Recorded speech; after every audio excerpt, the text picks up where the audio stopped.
Kaiju File 1B, Godzilla, Second Incarnation. Less than a year after the first Godzilla's demise, a second one was spotted.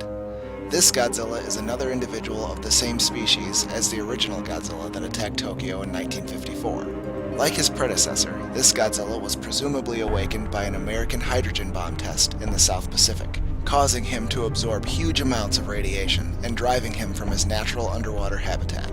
Two pilots, Shoichi Tsukioka and Kojikawa Kobayashi, caught sight of Godzilla on the remote Iwato Island while flying overhead. Godzilla was locked in combat with another large creature. This monster was quadrupedal and resembled an ancient ankylosaurus. The large, spiked creature would later be named Anguirus. After a brief clash, Godzilla and Anguirus tumbled into the ocean and disappeared. Tsukioka and Kobayashi told their story to the Japanese authorities, who consulted Dr. Yamane to find a way to stop the monsters.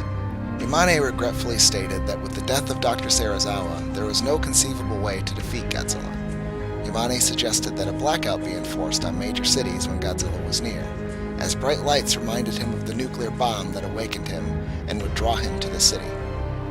When Godzilla appeared in Osaka Bay, the city of Osaka initiated a blackout, while the JSDF used flares to lure Godzilla back out to sea. Meanwhile, a high-speed chase was underway involving the police and a group of escaped convicts. The chase ended violently, with the convicts striking an oil refinery with their vehicle. The resulting explosion produced a raging fire that lured both Godzilla and Anguirus into the city. The monsters resumed their struggle, reducing the city of Osaka to rubble. When the battle neared Osaka Castle, Godzilla tackled Anguirus into the pagoda. Godzilla then bit down on Anguirus' neck before throwing him into the moat below and setting him ablaze with his atomic breath. His enemy defeated, Godzilla calmly swam back out to sea.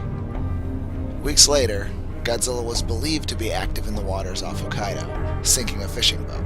While scouting the waters for fish, Tsukioka spotted Godzilla climbing ashore on Icy Island. Tsukioka reported his findings to the JSDF, and they were immediately dispatched to engage Godzilla.